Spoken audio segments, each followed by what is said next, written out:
With Your Excellency's assent, the National Infrastructure Bill now becomes law and is entered into the body of the laws of the Republic of Kenya. Through this enactment, the nation's journey towards first world status is firmly placed on course. Your Excellency, as we draw this ceremony to a close, may I most graciously invite you to present a signed copy of this act to the witnesses on your right, on your left, and thereafter your witness on the right.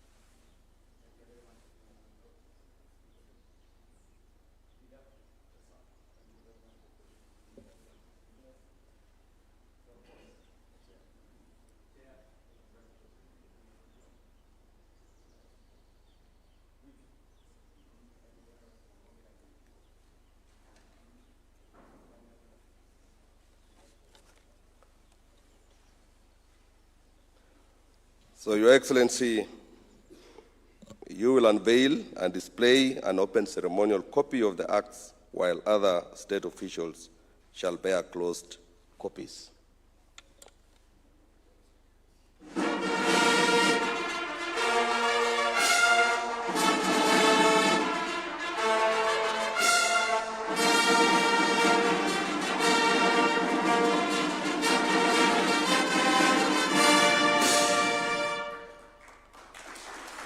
I thank you, Your Excellency.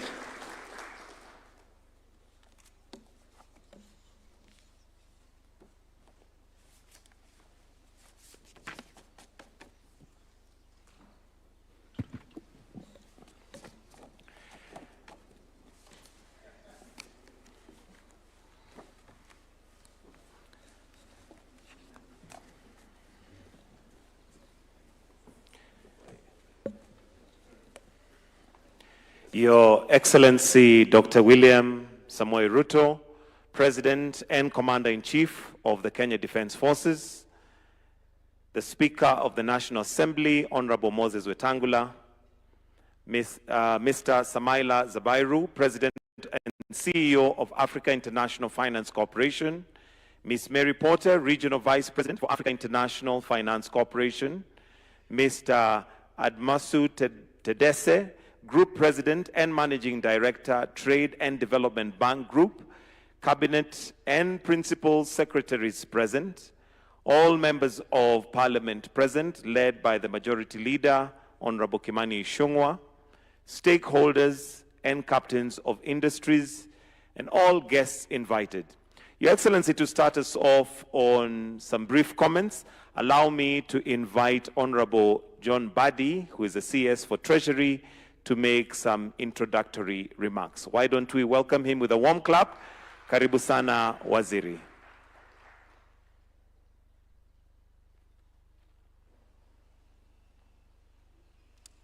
Thank you very much. Your Excellency, I am glad to be standing here today to present what I can term as my report form on the assignment handed over to me together with the Attorney General by the Cabinet on 15th of December 2025, having approved the establishment of National Infrastructure Fund in Kenya, and also approved the commencement of the necessary legal framework required for establishment and operationalization of the fund.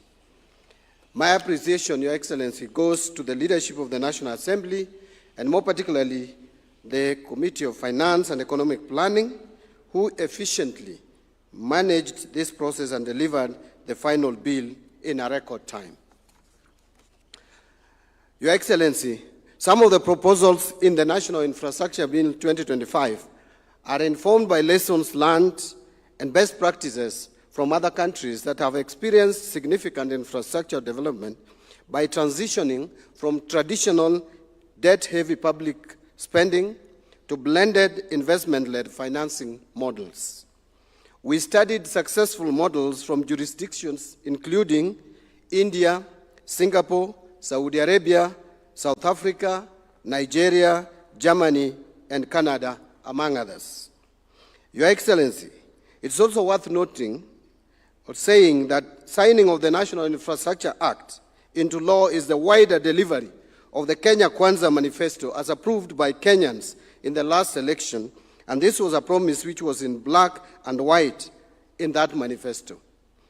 And Your Excellency, allow me to blow my own trumpet and affirm that I am a fast learner in this regard, and I can ably explain that manifesto even though I was not part of it at the time. But Your Excellency, it is also worth noting that even Azimio coalition, where I belonged then, and Azimio is not there anymore, but where I belonged then and sat in the Economic Council, we also had a similar arrangement where we had also proposed that we would set up a fund to deal with infrastructure development, even though we didn't call it a bank as your own manifesto did.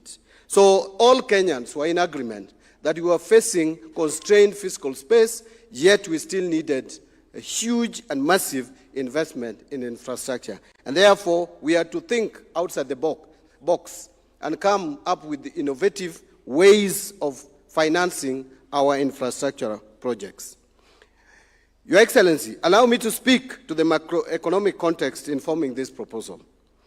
Kenya's fiscal position places real constraints on policy choices.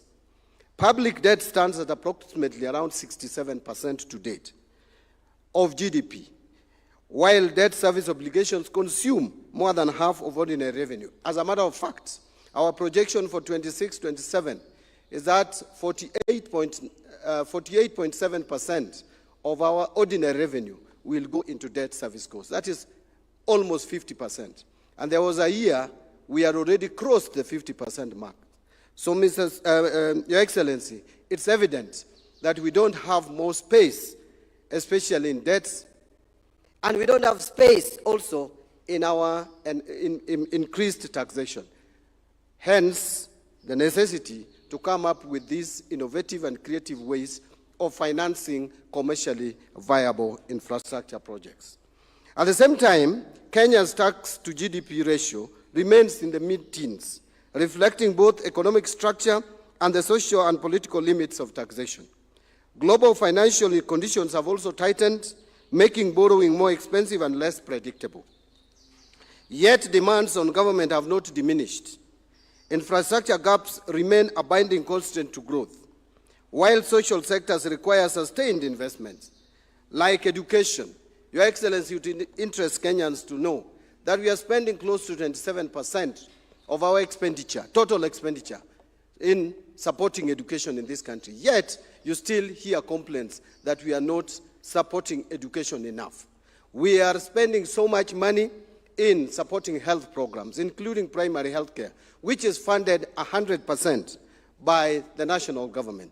Yet still, you still hear concerns that we should put or allocate more resources in healthcare. We are spending so much money in social interventions to our elderly, those who are vulnerable in different ways, and yet still you hear that we need to spend money on these social interventions.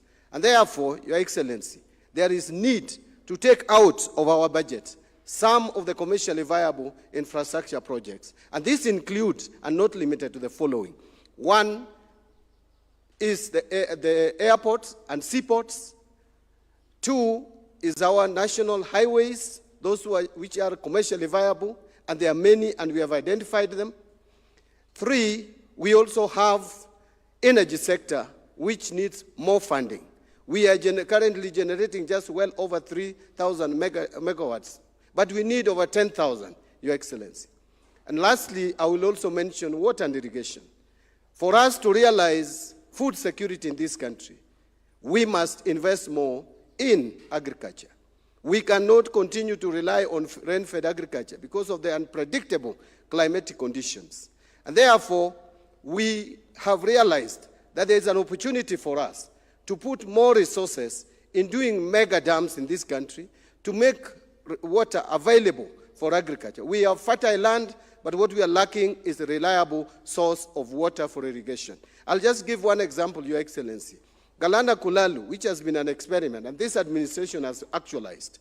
We have put 1,500 acres under irrigated agriculture, and each acre we have just harvested in the month of December. Each acre produces about between 30 and 35 bags of maize in one harvest, and we can do 2 harvests in a year. Now, that clearly demonstrates that you can harvest 60 bags from 1 acre each year. If you multiply by 200,000 acres that can be put under irrigated agriculture in Galana Kulali, you are likely to harvest 12 million bags. And this country, in the current arrangement, we have a shortfall of between 10 million and 12 million bags of maize, and 15 million bags of maize. Therefore, Galana Kulalu alone is able to fill the gap that we face as a country in terms of food security. That tells you that if we utilize this fund properly and target that sector, we are likely to be able to realize food sufficiency in this country and cut on forex demands when we import food to the country, and also address the concerns and the challenges that the population faces. This mismatch between expectations and fiscal capacity necessitates new approaches, as we are trying to do. Now, to conclude, Your Excellency, I submit that this act is about asset optimization. It asks whether public capital locked in mature enterprises is being deployed in the most productive way. I have heard cynics complain that we are divesting, that we are privatizing assets which are making profits. But they are not asking themselves whether we are optimizing the value of those assets. They need to wake up to the reality that mature assets can be optimized better, put to better use, that we can privatize these enterprises, raise resources, and invest in asset-producing, commercially viable public assets, which again would give us more economic value going forward than what we are realizing from those assets today. Holding equity preserves ownership, and that is a basic lesson in a finance classroom. But it may not deliver the highest social return when the economy urgently requires infrastructure investment. And this administration has realized that. Hence, our move towards making sure that those assets that are mature can be optimized by privatizing them, by divesting from them, and creating seed capital in National Infrastructure Fund, which then would be used to de-risk our public infrastructure projects by blending our capital with the private sector. And that is what we call crowding in private sector to be able to realize economic progress. And that is the journey to Singapore. The journey to Singapore is not about some illusion and thinking that the whole of Kenya will move to Singapore. That country is too small for the 55 million Kenyans to go there. We are going there in terms of taking decisions, deliberate, to make sure that we move to the first world. There is nothing that would stop this country from moving to the first world. What you need is brave and courageous leadership, a leadership that is thinking, and a leadership that is not held back by old thinking, like I hear people say, that instead of creating this fund, why don't you go ahead and continue borrowing through infrastructure bond? Infrastructure bond, for practical purposes, is just but another terminology for borrowing.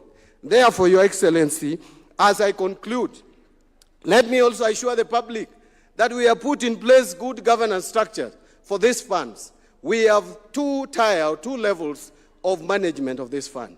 But again, it is important to note that the board will be reporting to the cabinet secretary 4 times in a year, minimum.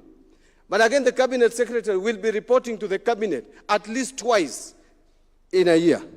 And again, we will be reporting to the National Assembly, which is the oversighting, the people's representatives, oversighting this fund at least once a year. And nothing stops National Assembly from inviting those who are managing this fund anytime, any day.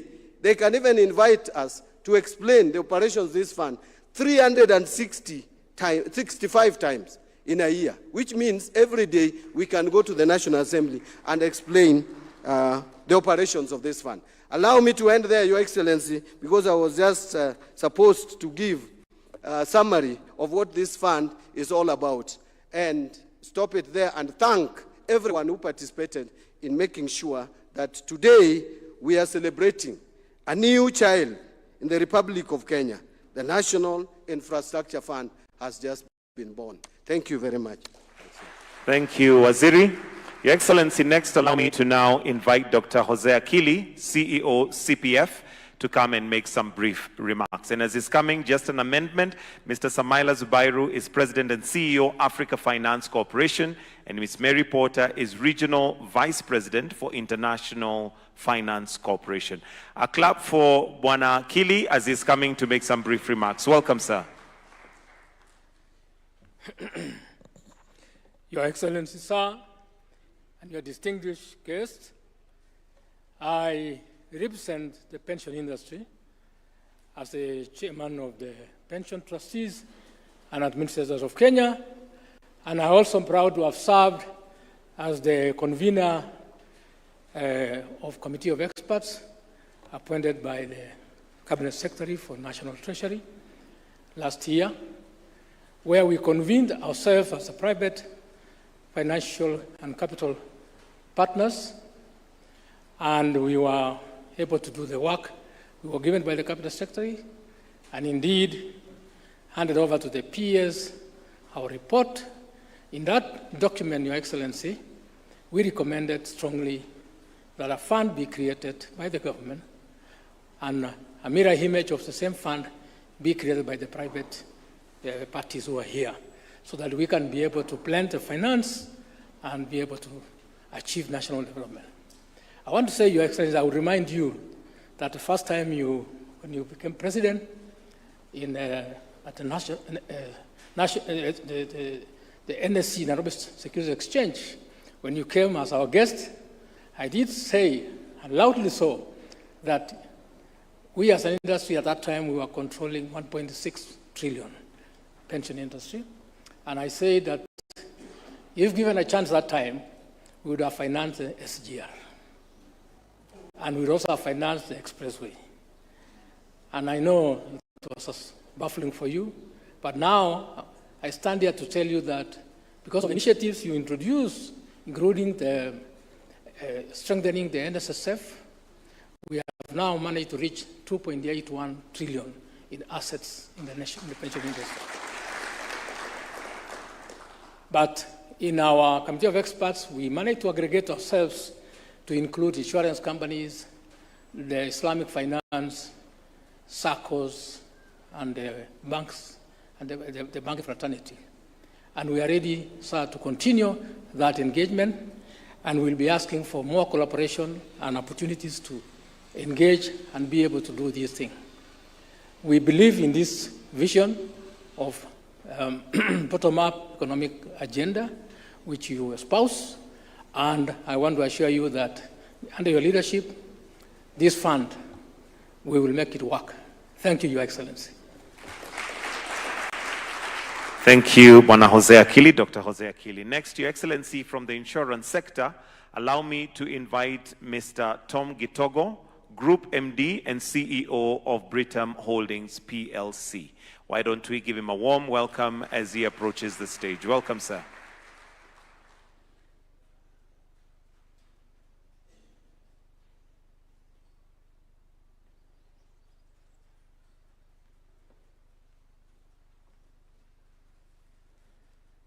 Your Excellency the President, honorable and distinguished guests here this morning, and my colleagues from the industry. Your Excellency, this framework, as was said before, has worked very well in other jurisdictions, most developed countries can trace back to some of their achievements to this arrangement. It is akin to investing in factors of production, which increases the productivity of our country and various communities, and also increases, therefore, the competitiveness of our country.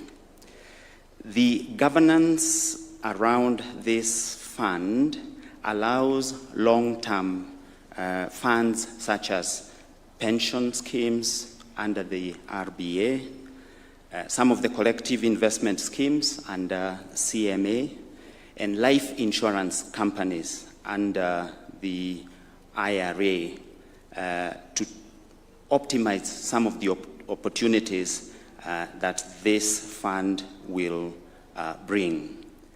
So this allows us to participate in the growth of our country, and it is this growth that will then widen the private sector and again enable us to invest some more.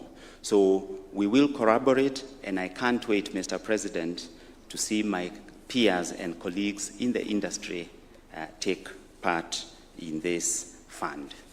Congratulations, everyone, and good morning. Thank you, sir. Next, we move to the banking sector. And Your Excellency, to start us off on that section, Mr. John Gashora, Group MD, NCBA. Give him a warm clap as he's coming as well. Karibu sana, Bwana Gashora.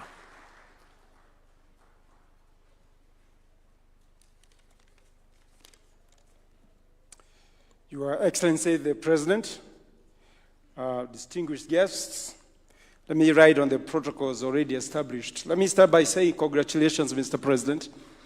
I think we owe you a clap. Some of us first heard about this fund, I believe, during your State of the Nation address in November. And then you talked about it quite more during the Jamhuri Day celebrations. So it's good to see a journey of 5 trillion, as you called it, starts with a few billion. And here we are. But I must say, it actually starts with your signature, what you just did this morning. So congratulations, Your Excellency. I think the question a lot of the banks would ask is, when you talk about Kulalu, for example, Waziri, are those investable projects for the banks? And as I was reflecting about this, I just want to give you a quick story. In my previous life, I worked for a bank called Credit Suisse, and may it rest in peace, because they died, unfortunately. But one of our CEOs of the investment bank then, called Credit Suisse First Boston, was a man called Bayo Ogunlesi, and I'm sure my friend from Nigeria would know that name quite well. So when Bayo Ogunlesi left Credit Suisse, I was still there, he started a fund he called the Global Infrastructure Partners, LLC. And we all asked ourselves, isn't that the work of government? Your Excellency, today that fund owns most of the airports in the UK, owns a lot of railways, owns roads, and all kinds of other projects, and is now worth $200 billion, that same fund. And recently was bought by BlackRock. So what I'm trying to say is that there are serious investable projects that we banks would be more than happy to participate and work with the national government on. Having looked at the bill, I want to also thank the Parliament. I think they have done a fantastic job to address the key issue that we worry about, which is governance. I think your President, your government has put a lot of effort to make sure that the governance of this fund meets what we as a private sector would like to see. So really for me is to congratulate you, say that the journey of 1,000 miles starts with one step. We have started it, and we'll walk this journey with you. Thank you very much. Next, within the banking sector, Your Excellency, allow me to invite Mr. Paul Russo, CEO KCB Group Limited. Karibu sana, Mr. Paul Russo. We can welcome him with a clap as well.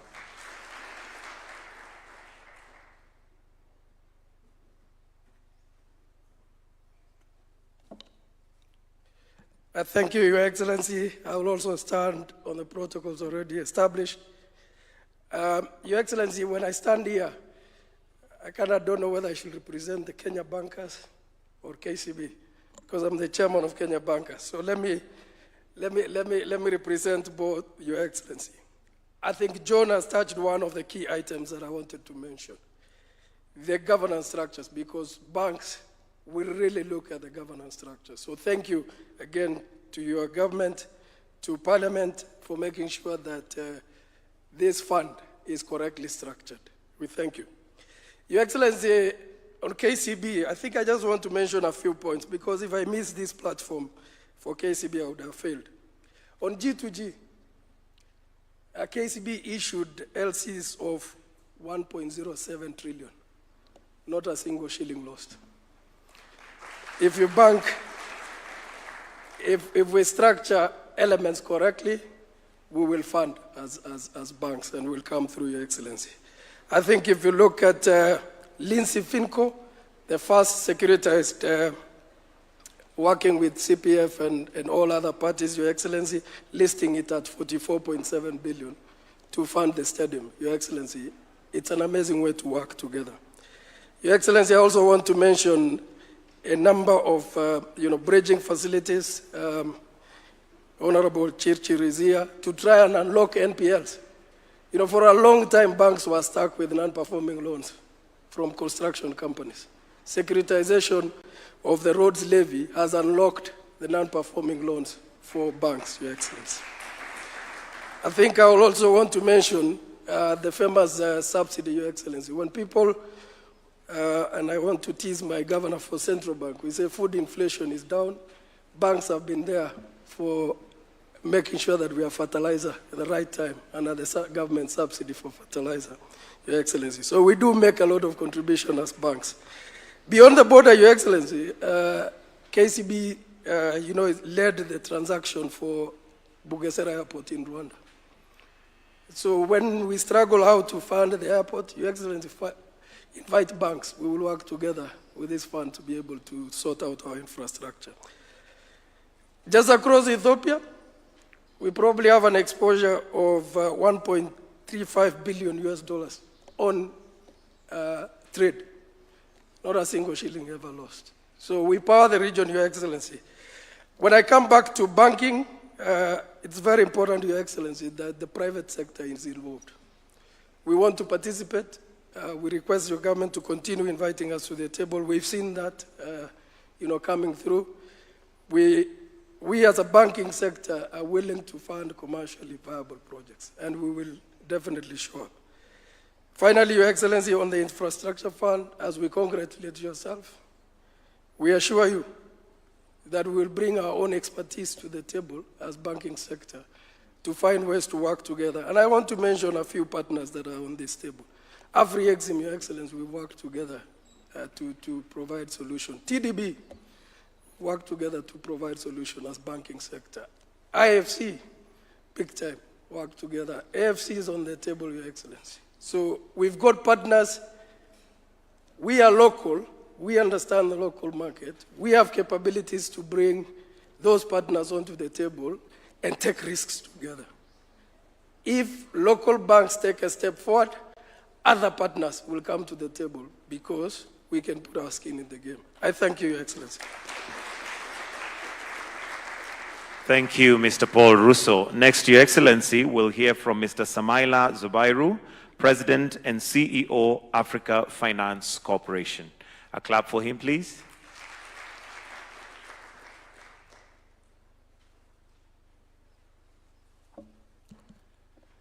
Your Excellency, President William Ruto, Honorable Cabinet Ministers, AMFI principals and colleagues, development partners, investors, distinguished guests, ladies and gentlemen, good morning. Across history, nations that transform their destiny do so at moments when leadership chooses to build the future rather than wait for it. Today is one of those moments. Your Excellency, let me therefore begin by congratulating you, the government of Kenya, and the people of Kenya on the signing into law of the Kenya Infrastructure Fund. Moments like this matter because they signal something deeper beginning to take shape across Africa. For too long, Africa's development has often been spoken about as something that will happen someday, when conditions are right, when foreign direct investment improves, or when the world suddenly becomes fairer or turns attention to us. But history teaches us different. Nations do not develop because conditions are perfect. Nations develop because leaders make the deliberate decision to build. This is the significance of today. Today is not simply about a new fund. It is about a decision by Africans taking ownership of our development agenda, a decision to move from aspiration to execution, a decision to intentionally build the future deliberately. Because Africa's progress will ultimately not be written in declarations or headlines. It will be written through our institutions, our capital, and our execution. And that is precisely what today represents. The Kenya Infrastructure Fund, a decision to move from conversation to execution, from aspiration to construction, from potential to prosperity. This initiative aligns closely with what we at the Africa Finance Corporation describe as the Build Africa framework. A simple but powerful idea. Africa will rise when African capital builds African infrastructure that powers African industry. The Kenya Infrastructure Fund embodies this philosophy. It mobilizes domestic capital, it channels that capital into strategic infrastructure, and it creates the conditions for industry and value creation to happen here in Kenya. Your Excellency, the ambition of this initiative to catalyze up to 40 billion in infrastructure investments over the coming decade is not only bold, it reminds us of a fundamental truth. Africa is not a collection of small economies. Africa is the market. And this is precisely the vision behind the Compendium of Strategic Minerals that we launched recently, a tool to give life to the Africa Continental Free Trade Area, which Your Excellency has consistently championed. Because when Africa operates as a single economic space with integrated infrastructure, coordinated policies, and open regional trade, the scale of our market becomes transformational. When Africa begins to organize itself as a market, the world will no longer ask whether Africa is ready. The world will ask how it can participate. Now, consider what $40 billion of infrastructure investment really means. It means demand on an enormous scale. Millions of tons of steel, millions of tons of aluminum, thousands of kilometers of copper and aluminum cables, petrochemical inputs, cement, construction materials, machinery, engineering services, and logistics. Infrastructure, therefore, is not only about connectivity. Infrastructure is demand. Infrastructure is industry. Infrastructure is jobs. Jobs and more jobs. And once we recognize the scale of demand that we are creating with this infrastructure fund, the next question naturally follows. Where will this demand we have created be supplied from? Will the materials required to build Kenya's infrastructure continue to be processed elsewhere, only for us to import them back at higher cost? Because when that happens, we reinforce the dysfunctional extractive model we inherited, exporting our resources, freight on board, FOB, and importing them back, cost, insurance, and freight. In effect, exporting the jobs required to process our natural resources only to import inflation. That cannot be the future we accept. Instead, we must deliberately align three things. First, the demand created by infrastructure investments. Second, the infrastructure required to process resources efficiently, particularly power, bearing in mind Kenya's remarkable advantage in renewable and green energy, together with transport and logistics. And third, the resources themselves, here in Kenya and across the wider region. When these three come together, supported by regional coordination and policy certainty, infrastructure becomes more than connectivity. It becomes industrial policy in action. Your Excellency, perhaps the most powerful element of the Kenya Infrastructure Fund is its potential to mobilize Africa's domestic capital. Across our continent today, domestic capital pools across banks, insurance funds, pension funds, central bank reserves, public development bonds, is over $4.4 trillion. So, what this means is that Africa is not short of capital. What we have lacked is the organization of that capital. Consider Kenya. Kenya's pension industry and insurance industry manage over $30 billion in assets. I mean, Dr. Kili talked about it in trillions, in shillings. Allow me to talk about it in dollars because I'm not get used to the national currency, but I'll soon get used to it since I'm going to open up office here. Let me also use this moment to recognize the important role played by institutions such as CPF. Dr. Kili, whose leadership in mobilizing pension fund capital into AFC has been followed by other parts, like our friend Dr. David Koros of NSSF and several other pension funds that have invested in AFC, and with whom we will work with to ensure that we create the conditions for us to together support this significant milestone. And we'll support it by both working together as partners and also providing any credit enhancements that they require to mobilize even more funds to work with us. We have a couple of pilots that we have identified where we're working together to build or rehabilitate airports and some toll roads. So we have a huge pipeline we're going to work with, and we think that we would work with them to continue to see how we can support this initiative. So the question before us is simple. What proportion of these savings, the $4.4 trillion savings, the over $30 billion in Kenya, should help finance the infrastructure that will create jobs for the children of the workers whose savings we manage?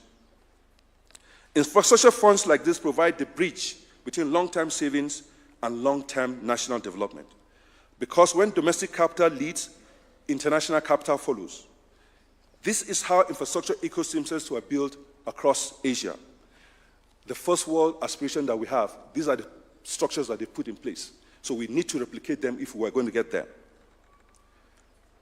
And to unlock this at scale, standardization will be essential. Standardization in project development, in risk allocation, in governance frameworks. When infrastructure becomes a recognized and reliable asset class, pension funds can allocate capital with confidence. And institutions such as the Alliance of African Multilateral Financial Institutions, here today, stand ready to walk this journey alongside pension fund managers and governments across the continent. Your Excellency, next month, the Africa Finance Corporation will convene, together with the government of Kenya, the first Africa We Build Summit here in Nairobi, fittingly the home of our new regional headquarters. We're deeply grateful to you for agreeing to host this important gathering, and more importantly, for being a champion of the Africa we build. The purpose of that summit is simple: to mobilize Africa's own capital to build Africa's future. Because the challenge before Africa is not the absence of capital, it is the organization of that capital. The Africa We Build Summit will therefore bring together heads of governments, the African Union, ministers, cabinet secretaries, AMFI principals and delegates, development partners, investors and institutions, banks, around a shared objective: to mobilize Africa's domestic capital pools to finance the infrastructure and industries that will power the Africa we build. Because ultimately, the question before our generation is not whether Africa has the resources. We do have the resources. Africa has resources. It is not whether Africa has the capital. Africa has capital. The real question is whether we have the conviction to organize those resources to build the future we want. Today, Kenya has answered that question with clarity. And if we replicate this spirit across our continent, the story of Africa will change within a generation. Because the Africa our children will inherit will not be the Africa we hoped for. It will be the Africa we chose to build. Thank you very much. I look forward to seeing you at the Infrastructure Summit. Thank you. Thank you. Thank you very much. Your Excellency, next we'll hear from Ms. Mary Porter, the Regional Vice President for International Finance Corporation. A warm clap as she approaches the stage. Karibu sana.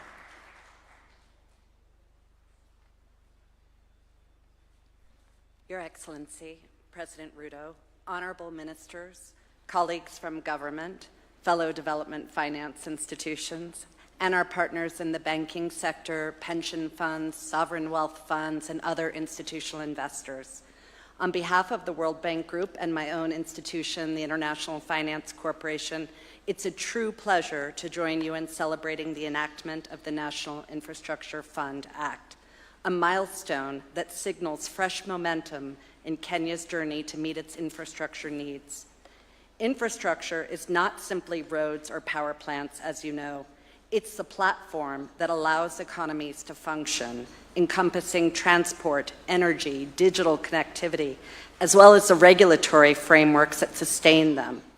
We see that where infrastructure works, industrialization accelerates, trade expands, and jobs are created. Experience from similar funds around the world show that clear objectives, strong and independent management, and openness in decision-making can build trust and attract investment toward initiatives that serve national priorities and benefit communities.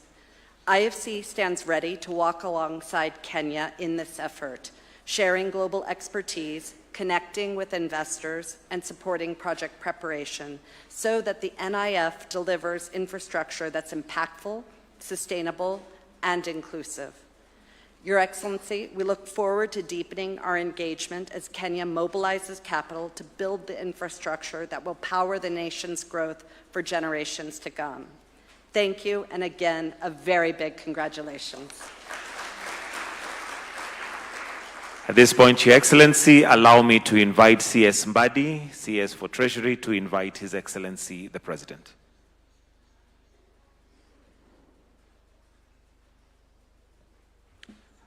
Distinguished delegates, kindly rise up and we put our hands together to welcome His Excellency the President, Dr. William Samoei Ruto, the President of the Republic of Kenya. Thank you very much. Let's take our seats.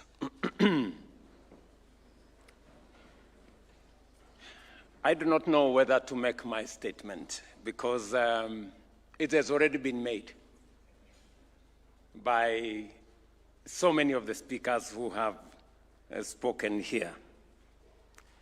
But ladies and gentlemen, today is the 9th day of March 2026.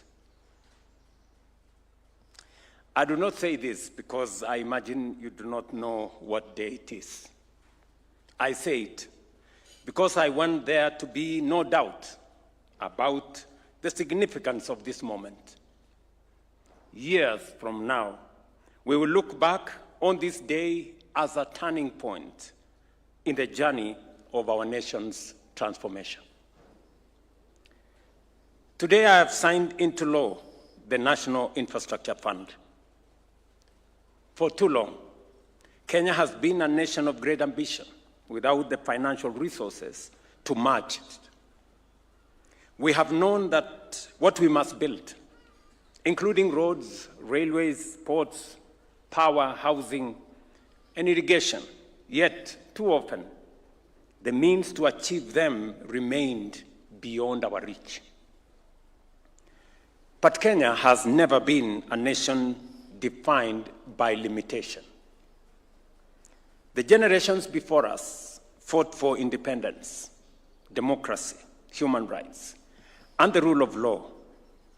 Because of them, we live under one of the most progressive, democratic, and open societies in the world. Our Constitution guarantees healthcare, housing, food, water, education, and social security as fundamental rights, but rights written on paper must be delivered in reality. That conviction gave rise to the bottom-up economic transformation agenda, the belief that our nationhood remains incomplete as so long as millions are excluded from economic opportunity. Over the past 3 years, we have laid a stronger foundation for our country, restoring macroeconomic stability, revitalizing agriculture, expanding healthcare, stabilizing education, advancing affordable housing while creating jobs, increasing our savings, deepening financial inclusion, and opening new opportunities for our young people. Today, Kenya stands on firmer ground, but the next stage of our journey demands more skill, more investment, more infrastructure, and above all, a new way to finance our development. The National Infrastructure Fund is a commitment we made to the Kenyan people in our manifesto. Today, we fulfill that promise.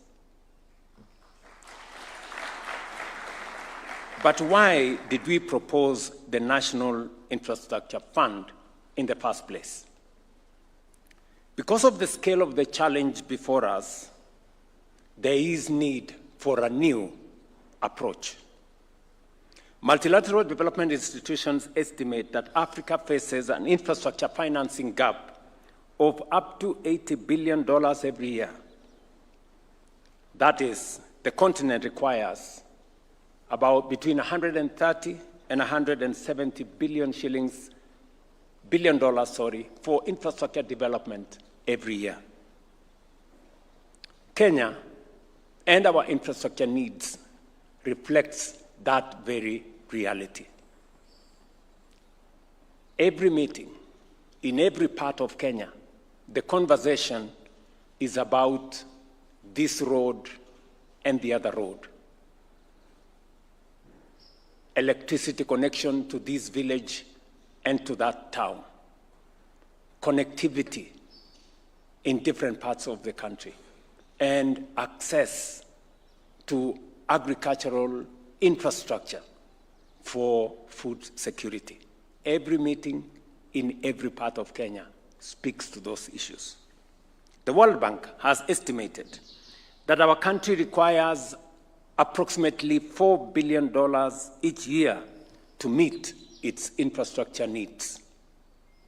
A decade ago, Africa, Kenya included, believed it had found a once-in-a-generation opportunity to accelerate infrastructure development. Global interest rates were historically low following the global financial crisis. The China's Belt and Road Initiative opened new sources of infrastructure financing. But we did not fully anticipate the risks of relying so heavily on sovereign debt.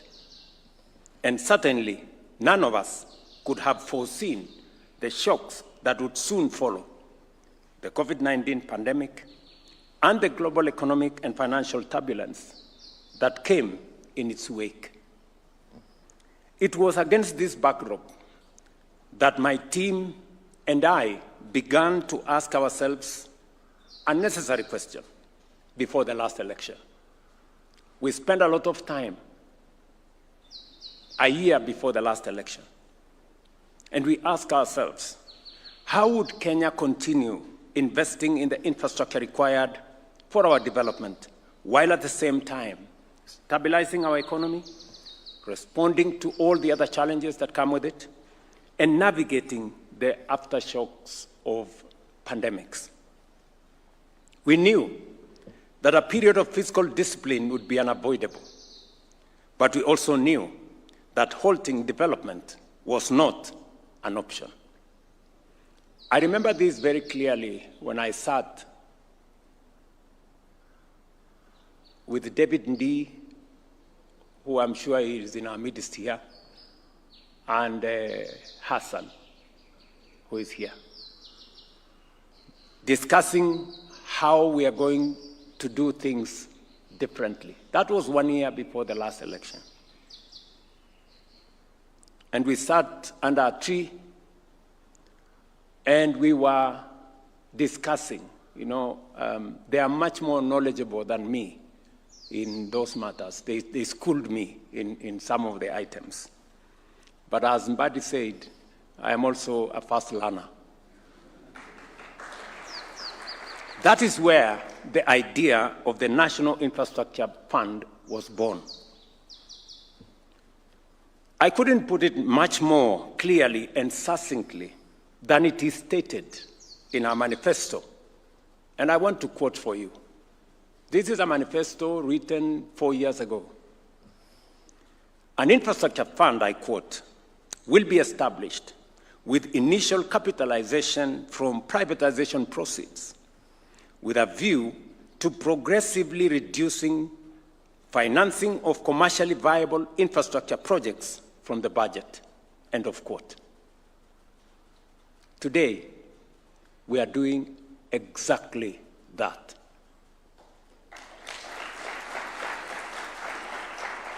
The National Infrastructure Fund is here, and tomorrow in the morning at 8, I will be at the NSC to ring the bell to complete the privatization of the Kenya Pipeline IPO and raise 106 billion Kenya shillings that will be the seed money for the National Infrastructure Fund.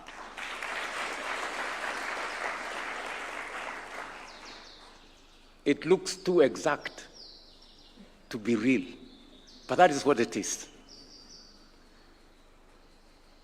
We would have moved earlier, but as many of you know, our privatization initiatives encountered some headwinds. Around the same time, we sought to expand, for example, the Jomo Kenyatta International Airport through a public-private partnership. That proposal also met very strong resistance. Today, I am pleased to announce that the expansion of the Jomo Kenyatta International Airport will be the first major project financed through this new model of financing under the National Infrastructure Fund. Just so that you know, and again, it looks too exact to be real, we just announced the contract for the expansion of Jomo Kenyatta International Airport. Between 15 and 20 billion shillings from the National Infrastructure Fund, from the proceeds of the Kenya Pipeline IPO, will go to financing the seed money for the expansion of Jomo Kenyatta International Airport. We will put in our 15 or 20 billion, pension funds, insurance companies, other collectives. You have the opportunity to invest. We are not talking about next year. We are not talking about in August. The opportunity to work with us in the National Infrastructure Fund is as soon as next month. So the opportunities you have been looking for to invest in commercially viable public infrastructure projects is right here. And our skin as government will be the first one in the game. You will come, and then others will come. As Kili said, this is one of the things they told me when I first appeared at the Nairobi Securities Exchange.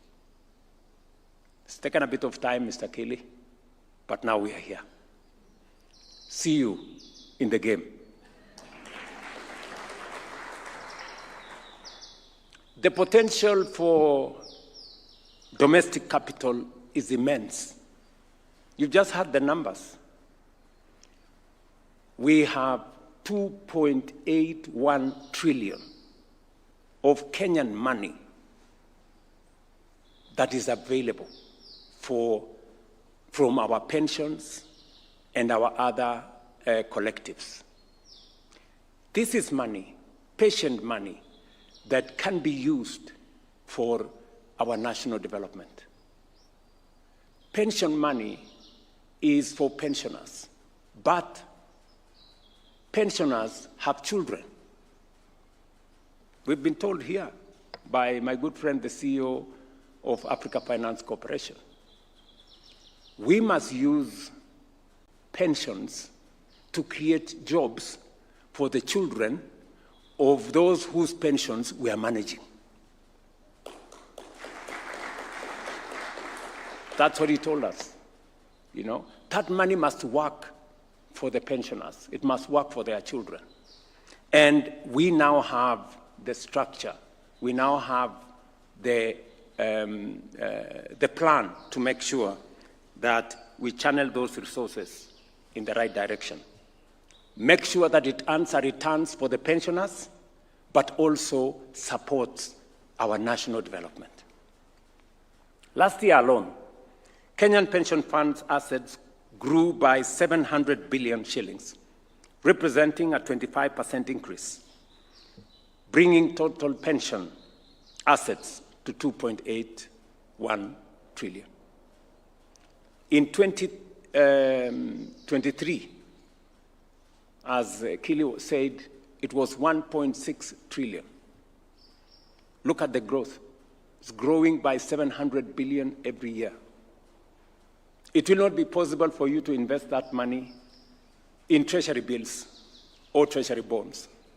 We have to look for new asset classes for us. And I want to ask the people in that space to begin to think about new asset classes and to eliminate restrictions that are put on pension money to invest in other asset classes that gives a return, but also helps grow the nation and grow the economy. The annual growth of 700 billion shillings, equivalent to roughly $5.3 billion, exceeds the World Bank's estimate of our total annual infrastructure financing requirement. The National Infrastructure Fund provides a mechanism to channel these long-term savings directly into infrastructure investments. Mobilizing domestic capital will help us solve three major challenges that arise when development depends excessively on foreign financing. The first challenge it will help us solve is the mismatch of investment horizon. Infrastructure projects are long-term assets. Whether you talk about highways, toll roads, energy, and rail, these are long-term infrastructure. They are viable. They are commercially viable, but their gestation period is longer. Look at what we did with the SGR. We took facilities of 15 years and 20 years. That is why it almost crushed us. Now we have an opportunity to, under the National Infrastructure Fund, to crowd in resources with a long-term view and make those infrastructure projects work for the people investing and for the nation and make them commercially viable. The second issue that this will help us solve is the cost of capital. Many analysts have shown that Africa consistently pays more for capital than objective risk would justify. In infrastructure financing, the default rate in Africa is approximately 5.5%, compared to 14.5% in Latin America. But you know what? International investors typically demand returns that are about 5 percentage points higher in Africa than in Latin America. Just look at the unfairness. Our default rate is 5.5%. In Latin America, it is 14.5%. Yet, when we go to the market, we are told we are much more risky investment destination than Latin America. Where is the sense? Where is the fairness? And that is precisely what this National Infrastructure Fund is going to solve. This perception bias alone is estimated to cost the continent up to $4 billion each year in additional interest payments. Payments we shouldn't be making. If we apply Kenya's share of Africa's Eurobond exposure, roughly 8%, that perception penalty costs us approximately $320 million every year. That is 42 billion shillings every year that we are paying more than we should be paying merely because we have a perception penalty. The National Infrastructure Fund will erase that perception penalty because we will be mobilizing our resources from here. And nobody is going to tell us about a risk that does not crystallize. The third challenge is currency mismatch. When infrastructure is financed in foreign currency while the revenues are earned in Kenya shillings, exchange rate volatility introduces significant risk. This challenge has long affected many of our utilities. Many of you remember the challenges Kenya Power goes through all the time. Domestic financing helps eliminate this currency exposure. As I said, tomorrow morning, I will ring the bell to inaugurate trading of the Kenya pipeline on the Nairobi Securities Exchange, fulfilling a commitment I made 3 years ago. Kenya Pipeline Company IPO has generated 106 billion shillings that will be used to capitalize the National Infrastructure Fund. Our goal is to leverage this capital at least 12 times, mobilizing up to 1.2 trillion shillings for infrastructure investment. Over time, this model will enable Kenya to mobilize close to 5 trillion shillings in infrastructure investments over the next decade. And that is why all of us are talking about over the next generation. Previously, this asset would have provided the National Treasury with a dividend of about 5 billion shillings annually. That's exactly what John Mbadi was saying. This asset of Kenya Pipeline, we would be receiving a dividend of 5 billion shillings every year. But look at what it is going to do. The maximization of this mature asset is going to do maybe 20, 30 times what the 5 billion shillings would do for us every year.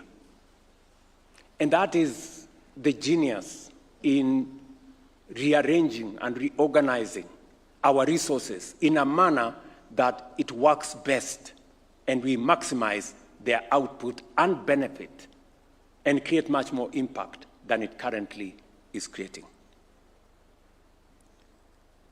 Through the National Infrastructure Fund, that value of 5 billion will now be multiplied many times over, delivering infrastructure that will benefit all the people of Kenya. I must confess that I struggle to understand the argument that using infrastructure assets to finance additional infrastructure somehow amounts to selling the family silver. I don't understand how that logic is. On the contrary, it is the responsible stewardship of national assets for national development. Many of you will also be aware that Parliament recently enacted the Government-Owned Enterprises Act. This legislation provides modern legal framework for commercializing government enterprises and ensuring that they operate according to the highest standard of corporate governance. This is what our friends from the banks were telling us. I want to assure you that the National Infrastructure Fund and all the other government-owned enterprises, we have made a decision that these assets will be, these parastatals and government agencies will be run on the same principles as the private sector, if not higher. That is our commitment. We have made the decision that these commercially viable agencies and enterprises will not be run by people with political connection. They will not be run by politicians who have not succeeded in their quest. They will not be run by people who have not been subjected to competitive recruitment. This is how we are going to change how Kenya delivers on the most critical and priority programs. This legislation provides a modern, as I said, framework for us to work with the private sector. Institutions such as the Kenya Airports Authority, Kenya Ports Authority, Kenya Railways, KETRACO, the Geothermal Development Company, the National Cereals and Produce Board, will now operate under this framework, among others. Over time, these entities will access capital markets, and the proceeds will allow us to build even more infrastructure for the future. The law establishing the National Infrastructure Fund also provides strong governance safeguards. It establishes a governing council responsible for strategic oversight, strengthens the professionalism and independence of the fund's board, and ensures parliamentary oversight in its investment policy to guarantee transparency, accountability, and the prudent stewardship of public resources. Finally, let me emphasize that the National Infrastructure Fund is not an experiment. It is a model that has been adopted successfully around the world. Examples include the Nigeria Infrastructure Fund established in 2011, the Ghana Infrastructure Investment Fund in 2014, India's National Investment and Infrastructure Fund in 2015, the Canada Infrastructure Bank in 2017, the United Kingdom's National Wealth Fund, and the South Africa's Infrastructure Fund. We have drawn lessons from all these experiences. I remember we sat down here with many of the people who have developed these funds. IFC was on the table with us. I have had conversations with my good friend Tadesse on this, and Tadesse, 2.5 years ago, encouraged me, Mr. President, think about owning your own horse. And the horse he was talking about is the National Infrastructure Fund. Thank you very much, Tadesse, for your insights. You know, he's a pastoralist, so the horse. I want to thank our development finance partners, including the World Bank and the International Finance Corporation represented here today, who have supported us in designing this framework. The statute we have signed today specifically allows the National Infrastructure Fund to leverage the technical expertise of development finance institutions, of which Kenya is a member. The National Infrastructure Fund will help us, number one, prioritize what is important to us. Number one. Number two, structure our priorities and make them or package them into investable instruments. That capacity, as was said by our banks here, the banks will come in our DFIs will come in, so that together we can build the capacity to be able to structure what is priority for Kenya into investable instruments. And number three, we will be the first in. We have the resources to either de-risk or to participate in making sure that other investors see us in the equation rather than us encouraging them to be in the equation. Indeed,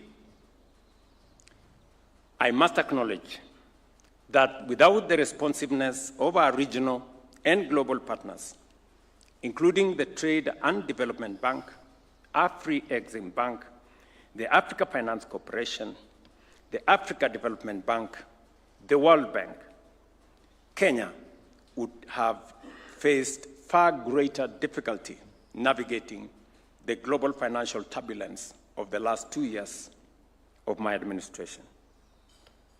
And these good people have been friends to us. We've had very difficult conversations sometimes, but we have been candid and we've been open in our conversations. This development of today is so consequential that when I asked my friend, the CEO of AFC, almost 4 days ago, that we are going to have this event, he canceled his travel and waited because he said he must speak on this occasion because it is a most consequential occasion, not just for Kenya, but for the continent. And you have heard his statement. He has said with clarity that we must build the future rather than wait for that future. The National Infrastructure Fund gives us the opportunity to build the future rather than wait for it. He has said another fundamental statement, because I was listening very carefully. He said, for a very long time, we have been exporting our jobs FOB and importing inflation CFI. Did you listen? So it is time to change that. And this is the opportunity, working together, for us to change that. And I will, with a lot of pride, work with you on your theme of Africa we build. We will be there. Because we want, this is our continent we must build. At a very personal level, I have been building. Yes. From right here in State House, this structure you see here, I built it. And you can see there is construction going on. And it's not just going on in State House. It is going on in markets. It's going on in hostels. It is going on in housing projects. It's going on in the roads. It's going on everywhere. We are building Kenya, and we will work with you to build Africa. Because that is what it is. That is how we are going to transform our nations. I also wish to thank the people of Kenya and Parliament for their support in passing the National Infrastructure Bill. Through public participation, thousands of Kenyans contributed ideas that helped strengthen the governance and transparency provisions contained in the final act. In approving this legislation, Parliament has once again demonstrated foresight, responsibility, and a shared commitment to strengthen the long-term foundation of our country's growth and prosperity. Let me single out the Leader of Majority and the Chair and Committee of Parliament on Finance. Please, if they can rise up so that we can applaud them. Tuwapigie makofi jameni. Thank you very much, ladies and gentlemen. When I finally write my book, you will have a special chapter. Because what we are doing today is very, very consequential to the development of our great nation. Today's moment, therefore, represents more than a creation of a fund. It represents a new chapter in how Kenya finances its future. A chapter where we invest at scale in the foundation of a first-world economy, transforming agriculture through extensive irrigation and water infrastructure, expanding modern infrastructure, including roads, rail, ports, airports, and logistic corridors that connect our farms, factories, and markets, and scaling up reliable energy to power industry, innovation, and value-added production across our economy. A chapter where our ambition is matched by our capacity. A chapter where the savings of Kenyans today build the infrastructure of Kenya's tomorrow.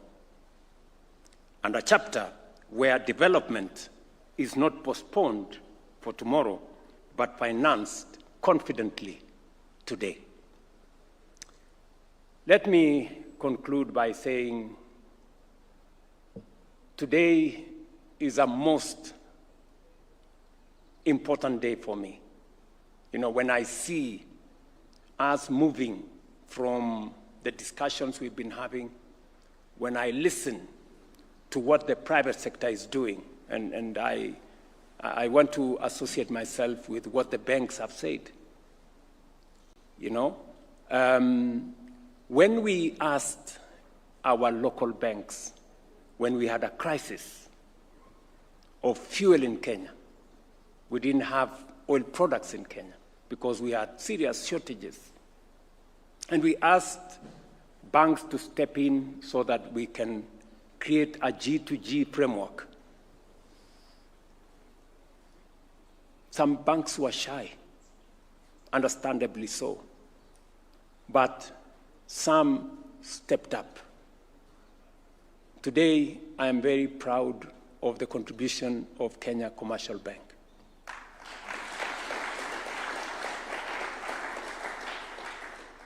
In fact, they endured a lot of ridicule. They were told that they were so much in bed with government, they would suffer many consequences.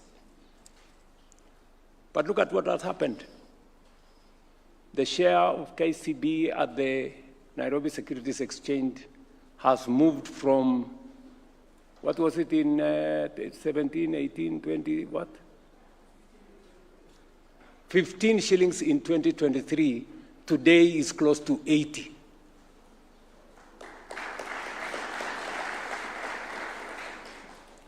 That is what happens when you work with government in a structured manner. And friends, we are not mad and we are not fools. We know what we are doing. And we want to do it with you. We want to work with you. I am very happy that many of our banks now believe in what we are doing, and many of them are stepping forward. I want to encourage you that we will be prudent, we will be responsible, we will be transparent as well. And we want to have a candid conversation with our financial institutions because we must together be prudent in the management of the resources of our nation. We don't have a nation that belongs to the private sector, neither do we have one that belongs to the public sector. We are one, and therefore we will work together. Let me say one more thing. Lindsay Capital worked with us in raising resources for the building of Talanta, one of our very big stadia that will host AFCON next year. I saw a gentleman say that, William Ruto and the government, they have already pledged for 15 years money from our resources to build Talanta. Yes, we have. That's correct. That's what we have done. But I want to ask the question.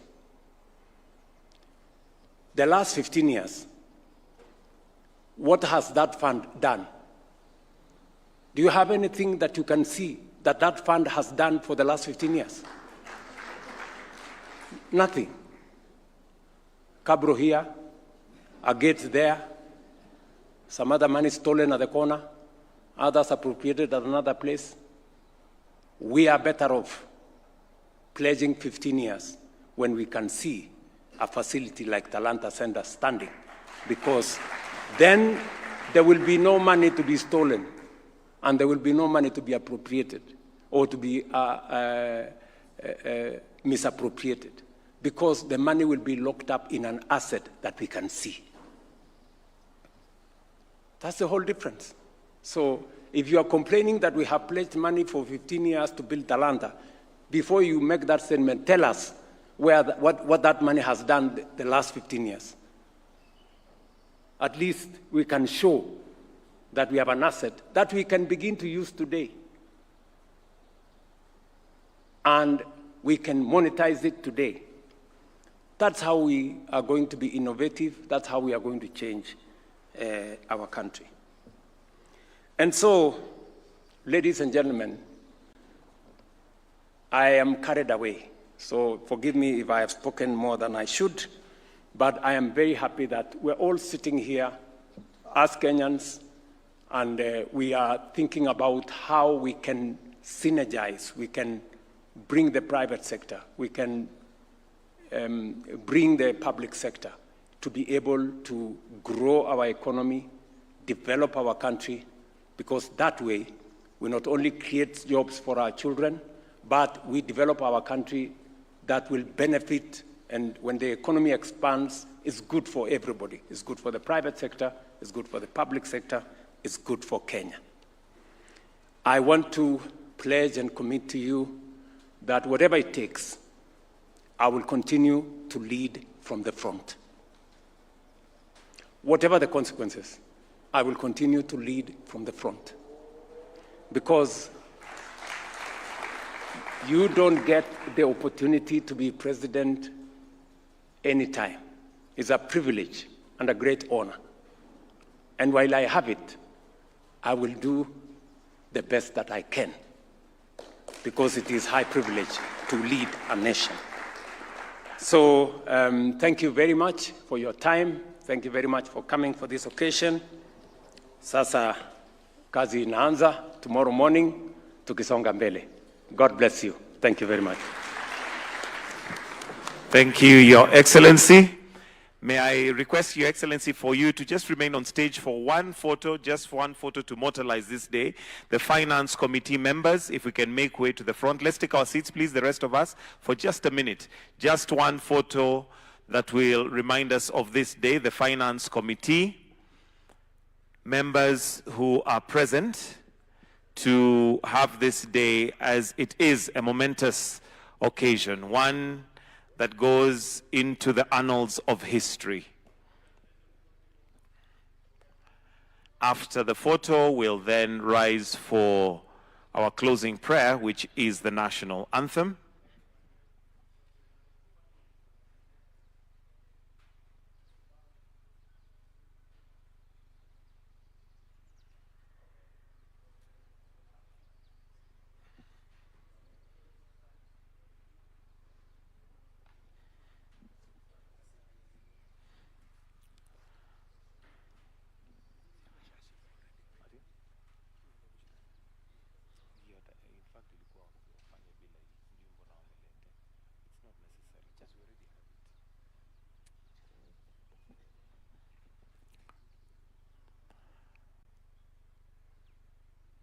And all smiles as we remember this day. Even you who are not in the photo can smile.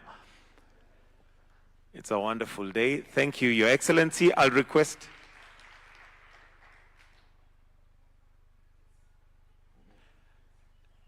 Let's also have those on the presidential table to join His Excellency for a photo.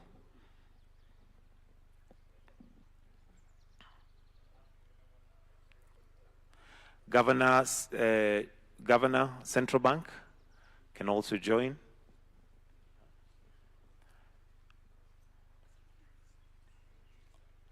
Also, Waziri Davis.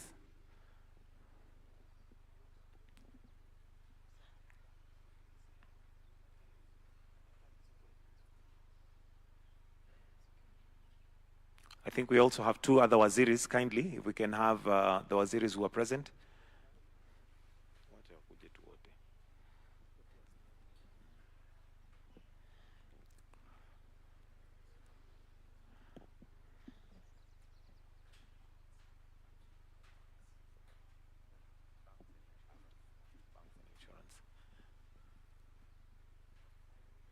All right, the last photo, Your Excellency, banks and insurance representatives. We have the banks and insurance representatives and pension fund as well.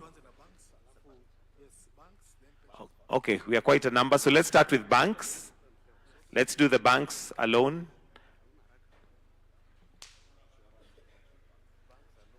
Banks on their own, then insurance and pension funds together.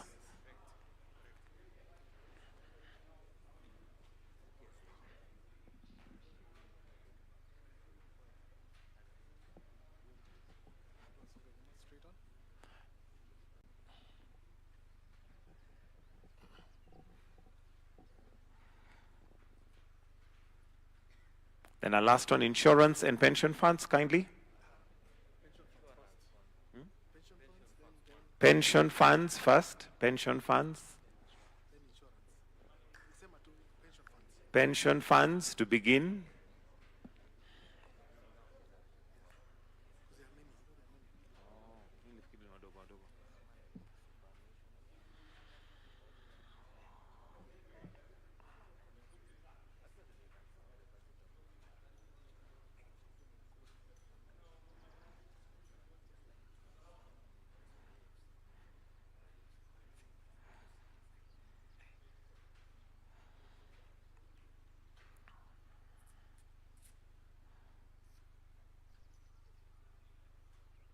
Insurance.